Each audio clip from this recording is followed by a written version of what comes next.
Chers amis, bonjour. Aujourd'hui, je vous invite à plonger dans l'histoire des luttes afro-américaines qui ont émaillé les 4 siècles derniers. C'est un sujet fascinant et il est question de comprendre ce que chaque génération d'Afro-Américains a fait pour apporter sa pierre à ce combat de libération multiséculaire. Parce que souvenons-nous de la célèbre boutade de Frantz Fanon. Chaque génération doit, dans une relative opacité, trouver sa mission, la remplir ou la trahir. Pourquoi se livrer à un tel exercice, me demanderez-vous? Ça semble tellement éloigné dans le temps et dans l'espace. Pourquoi ne pas traiter des questions urgentes qui se posent ici et maintenant en Afrique? Première réponse, il s'agit de montrer que les Africains du monde entier appartiennent à la même communauté de destin. Ils ont la même cause, la défense de la dignité africaine. Hier, ils étaient victimes d'occupation. Avant-hier de déportation, aujourd'hui leurs droits sont bafoués. Leur souveraineté est confisquée, leurs ressources sont convoitées, leur destin hypothéqué. Pour cela, nous devrions nous battre de façon solidaire et apprendre les uns des autres. Il faut en particulier que ceux du continent que nous sommes tirent avantage des expériences menées ailleurs dans la diaspora depuis des siècles. Deuxième réponse, on a l'impression que la situation des fils et filles d'Afrique ne change pas. Quoi que l'on fasse, les mêmes problèmes semblent persister, ce qui suscite le découragement. Nous voulons analyser le combat des Afro-Américains qui a la particularité d'être un combat de longue haleine qui s'est étalé sur plusieurs siècles. Le message que nous envoyons à la jeunesse africaine est celui de la persévérance. Comment les Afro-Américains ont-ils bravé le mépris, l'arrogance, la barbarie et la condescendance? Répondre à cette question ramène les combats africains actuels dans une perspective longue et autorise patience et endurance. Il s'agira de comprendre que nous pouvons mener un combat corps et âme, mais mourir sans avoir vu la terre promise. Cependant, du fait de notre combat, nos petits-enfants, nos arrière-petits-enfants verront à coup sûr la terre promise. La troisième et dernière réponse que je propose, c'est que nous voulons également souligner l'importance de la responsabilité individuelle dans l'aboutissement heureux de tout combat. Certes, le combat est long, mais chaque contribution compte, chaque effort compte. Ce qui s'apparente à l'échec est parfois l'élément qui va déclencher un facteur nouveau, qui à son tour va provoquer un changement radical au bout du compte. C'est pour cette raison que nous allons découvrir ensemble qui a fait quoi, comment et pourquoi, dans la longue marche vers la dignité africaine sur les terres d'Amérique. Et si nous prenons la peine de disséquer les apports de chaque génération d'Afro-Américains, c'est pour nous inviter, nous les Africains des générations actuelles, à comprendre notre contexte et à opérer nos choix de méthode et d'armes de combat. Par un travail de compilation qui s'est étalé sur plusieurs mois, notre think tank a identifié 4 générations de combattants de la cause afro-américaine. La première génération va de 1619, date d'arrivée du premier bateau d'Africains à Jamestown, sur les côtes de Virginie, à 1808, date d'abolition de la traite transfrontalière. Pendant 189 ans, des Africains violemment arrachés à leurs entrailles sont déportés manu militari dans des plantations outre-Atlantique et soumis à un traitement barbare. Contrairement à ce que prétendent certains historiens, les Africains ont opposé une résistance farouche aux négriers. Nos ancêtres furent de braves résistants qui vendirent cher leur peau. S'ils furent vaincus, ce fut au bout de longues et rudes batailles. Lors des razzias sur les côtes, pendant la traversée ou dans les plantations, les Africains se sont montrés valeureux. Pour protester contre la barbarie dont ils étaient victimes, ils employaient tous les moyens désespérés. Sabotage, assassinat, incendie, viol, meurtre, fuite, marronnage, emprisonnement, infanticide, révolte, insubordination, suicide, automutilation, j'en passe. En 189 ans, des millions d'Africains résistent avec rage et énergie au traitement inhumain. Dans l'anonymat, mais non sans bravoure, ils sont décapités pour décourager les autres. Pensez au Gabonais Gaspard Yanga, qui mena la première mutinerie dans la Nouvelle-Espagne, quitta la colonie et se réfugia dans les montagnes, où il établit une cité d'hommes libres pendant 30 ans. Pensez à tous ces nègres dits marrons qui surent conquérir leur liberté et se réfugier dans des espaces de souveraineté loin de la plantation. 500 soldats espagnols prirent d'assaut cette ville pour rétablir la servitude. il fut défait par Gaspard Yanga et ses compagnons, qui ne redevinrent jamais des hommes soumis jusqu'à leur mort. Pensez à la rébellion de Stono en 1739, à Charleston en Caroline du Sud. Des esclaves organisent une marche, incendient 7 plantations et tuent 20 oppresseurs. Les représailles sont sanglantes. 84 Africains seront tués dans la réplique d'une milice de propriétaires sanguinaires. Ils seront décapités et leurs têtes seront exposées tout au long de la route. La rébellion de Stono a inspiré d'autres rébellions en Caroline du Sud, en Géorgie, et j'en passe. Pensez à l'insurrection de New York en 1712. Après avoir mis le feu à un édifice, 23 esclaves sont arrêtés et jugés. 20 seront brûlés vifs et un supplicié par la roue. L'autobiographie de Olaudah Equiano contribue à divulguer l'horreur et à susciter l'empathie. Olaudah Equiano instaure ainsi une tradition qui se perpétuera avec Frederick Douglass, Booker Washington, Maya Angelou, Mary Price, Sojourner Truth et Solomon Northup. Vers le début du XVIIIe siècle, on voit également une communauté religieuse apporter sa pierre au combat. Les Quakers, originaires d'Europe, qui se sont installés dans l'État de Pennsylvanie. Ils contribuent à la conscientisation. Francis Daniel Pastorius, John Woolman ou encore Antoine Benezet. Ils recourent au plaidoyer, postulent l'humanité des Africains, refusent de se livrer à des pratiques inhumaines et barbares à leur encontre. Pensez au manifeste de Germantown, le tout premier manifeste abolitionniste à voir le jour dans les colonies anglaises du Nouveau Monde. Il est rédigé par un Quaker, Francis Daniel Pastorius. Pensez aussi à John Woolman qui parcourait à pied de longues distances pour répandre l'abolitionnisme. Périple qui le porta jusqu'en Caroline du Nord. Dans ce périple, quand il venait à être hébergé par un esclavagiste, il le prenait pour impérieux de rémunérer le service de l'Africain mis à sa disposition. Ce geste accompli à l'échelle individuelle était loin d'être isolé. Toute sa vie, ainsi que l'attestent les témoignages, il refusa de s'associer à cette pratique indigne du divin. Pensez à Antoine Benezet, le disciple de James Woolman, qui ira plus loin que le mentor, fondant la première société abolitionniste du monde, la Pennsylvania Abolition Society. La première école réservée aux Afro-Américains, la Negro School at Philadelphia. Son livre Some Historical Account of Guinea a exercé de l'influence sur l'opinion et participé à l'évolution des mentalités. Il aura le temps de savourer l'abolition de l'esclavage dans l'État de Pennsylvanie, 4 ans avant sa mort. En résumé, dans la première génération, la barbarie rencontre et brise des résistances individuelles par une répression sanguinaire. Chaque acte posé en vue de la libération entraîne le durcissement de la législation. Mais les Africains ne se découragent pas. Ils continuent de mettre leur vie dans un bras de la balance. Cette pression libératrice, continuelle à raison des vieux conservateurs, qui cèdent en 1808, la traite transatlantique est abolie. C'est une victoire, mais il reste la traite intrafrontalière. La deuxième génération va de 1808 à 1865. C'est la génération des premiers héros abolitionnistes. C'est la génération de l'organisation, de l'action collective.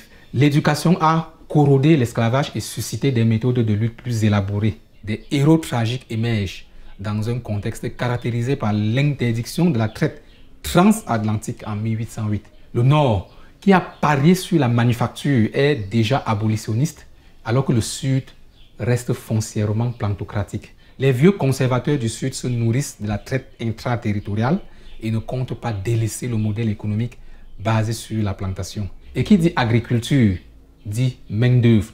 Et si cette main-d'œuvre est gratuite et disponible, pourquoi pas? Le défi de ce moment consiste à briser le signe indien. L'éducation a pénétré les milieux des Africains qui prennent conscience des tenants et aboutissants. Mais en même temps, nous sommes dans la génération de la violence extrême que symboliseront Nat Turner, John Brown, Harriet Tubman, mais aussi Frederick Douglass, pour la plupart nés au début du 19e siècle. Les vieux conservateurs du Sud sont à cheval sur leur modèle et la seule façon de les faire plier, c'est avec la violence. Quand la servitude durcit le ton, les combattants de la liberté haussent le ton. Pensez à Nat Turner, symbole vivant du courage des abolitionnistes de cette génération. Vous vous souvenez du blockbuster The Birth of a Nation, consacré à son héroïsme et à son leadership? À seulement 31 ans, ce pasteur non-violent met fin au mythe paternaliste très présent au Sud, selon lequel les Africains sont soit satisfaits de leur sort, soit trop servile pour monter une révolte armée. À ce jour, l'armée de combattants qu'il a improvisée en Virginie reste la seule référence d'une révolution des Africains dans l'histoire de l'Amérique. Nat Turner fut jugé et pendu par l'État de Virginie en compagnie de 200 autres Africains, innocents pour beaucoup d'entre eux. Dans un premier temps, la mort de Nat Turner conduit à l'endurcissement de la législation, interdiction de l'éducation, interdiction de la circulation et du rassemblement des esclaves, j'en passe. Cependant, le combat de Nat Turner suscitera la création du parti abolitionniste par Abraham Lincoln, futur président des États-Unis d'Amérique. La vie de Nat Turner nous enseigne que si vous vous rendez compte qu'une méthode ne produit pas les fruits escomptés, vous devez la changer. Dans cette génération, une pensée spéciale pour le très charismatique John Brown, né la même année que Nat Turner. John Brown, qui n'est pas africain mais plutôt caucasien, sort de sa zone de confort, migre vers un état esclavagiste, le Kansas, et engage la guerre contre les négriers. Comme Nat Turner, il sera pendu pour trahison. Mais son action héroïque déclenche la guerre de sécession qui changera à jamais le visage du Sud. Chef de guerre et initiateur du Bleeding Kansas, John Brown répond à la violence par la violence. Il veut notamment forcer les vieux négriers à libérer leurs esclaves. Chef de guerre valeureux, John Brown prend part à la majorité des événements du Bleeding Kansas, Kansas sanguinolent, qu'il a personnellement initié pour libérer les Africains. La bataille de Black Jack, la bataille d'Osawatomie, le massacre de Potawatomi, et j'en passe. En octobre 1859, le combattant à la gâchette facile lance un raid sur l'arsenal fédéral de Harper's Ferry, en Virginie, en compagnie d'une vingtaine de partisans, dont 3 de ses enfants, Oliver, Owen et Watson, son propre frère, Edwin Coppock, mais aussi des partisans tels que Jeremiah Anderson, Osborne Perry Anderson, John Cook, John Copeland et Barclay Coppock. La tentative d'insurrection armée visant à abolir l'esclavage de force tourne court. Arrêté et jugé pour trahison contre l'État de Virginie, John Brown est pendu haut et court. Mais 2 ans après, le Bleeding Kansas déclenche la guerre de sécession, apothéose de la contestation de pratiques déshumanisantes et coup de sifflet final officiel des traitements barbares. John Brown est rentré dans l'histoire pour avoir, à travers son épopée abolitionniste, sanglante mais héroïque, bousculé l'ordre établi dans le Sud. Cette arme aussi, elle est à notre portée, mes chers amis. Parce que quand je pense à John Brown, quand je pense aux Quakers, je me dis oui, aujourd'hui encore, cherchons des alliances partout, y compris dans le rang des Occidentaux, car tous ne sont pas d'accord pour nous traiter comme des animaux. Cherchons des alliances avec ceux qui partagent nos valeurs, notre humanité, notre aspiration à la liberté. Dans cette génération, célébrons aussi ceux qui n'affrontaient pas les négriers en face, qui préféraient épuiser leurs ressources en dérobant méthodiquement et avec succès leurs matières premières. Pensez à Harriet Tubman. On l'appelait la passeuse de fugitifs. Entre guillemets, la Moïse noire ou encore la grand-mère Moïse. Ancienne du Maryland, elle s'évade vers le nord en Philadelphie, aidée par les Quakers. Elle prendra le risque de revenir clandestinement dans le Maryland pour libérer plusieurs membres de sa famille. Femme intelligente, astucieuse, audacieuse, intrépide, Harriet Tubman aura mené en tout 13 missions à travers le chemin de fer clandestin, aidant 70 esclaves à s'évader. Cette pratique s'installe confortablement. Des milliers d'Africains gagnent leur liberté en migrant clandestinement vers les États du Nord. Cette méthode employée là aussi, mes chers amis, cherchez les voies et les moyens pour épuiser l'adversaire, dépouiller-le petit à petit de ses ressources. C'est la tactique de l'érosion. Pensez à la ténacité de Sojourner Truth. Affranchie, analphabète, puissante, oratrice, procédurière ténace qui intenta et remporta des procès, dont l'un pour obtenir le retour de son fils volé dans un état abolitionniste du Nord et vendu dans un état du Sud, esclavagiste. Aujourd'hui encore, cet ancien esclave illettré impressionne par sa maîtrise du marketing et de la communication dans un contexte d'adversité. Elle soignait son image, vendait ses posters, des imprimés de ses discours charismatiques, son autobiographie dictée à un voisin. Les revenus tirés de ces ventes étaient mis au service des combattants de l'Union et permis de financer ces différents déplacements dans le Midwest pour sensibiliser aux différentes causes évoquées ci-dessus. Toi qui penses n'avoir pas les qualités requises, sache que Sojourner Truth ne savait ni lire ni écrire en anglais. Mais qu'est-ce qu'elle a fait? Elle a dicté son autobiographie à un voisin qui l'a rédigée pour son compte. Elle a produit un best-seller. Pensez au rôle que l'autobiographie d'Olaudah Equiano a joué dans l'émancipation des Africains. Celle de Sojourner Truth se situe dans cette lignée. Et oui, mes chers amis, pensez au proverbe arabe qui dit « L'encre des savants est aussi importante que le sang des martyrs ». Cette génération pousse le combat jusqu'au bout. Obstinés, butés comme des ânes, les vieux conservateurs du Sud refusent de céder, préférant faire sécession. C'est pourquoi la guerre de sécession éclate. Les Africains prennent les armes aux côtés des soldats du Nord. La guerre civile revêt deux enjeux. Le pays joue son unité et les esclaves leur libération. Si la Confédération l'emporte, elle fait sécession et maintient l'esclavage, gardant une main-d'œuvre agricole gratuite de 4 millions de personnes. Si l'Union gagne, l'abolition est décrétée pour toute l'étendue du territoire. C'est ce deuxième scénario qui se produit. Les États sudistes perdent la guerre et sont obligés de libérer les esclaves. La première génération avait obtenu la fin de la traite transfrontalière. Celle-ci a poussé au bout, au point d'obtenir l'abolition. Mais comme nous le verrons dans la prochaine capsule, ce n'est pas fini.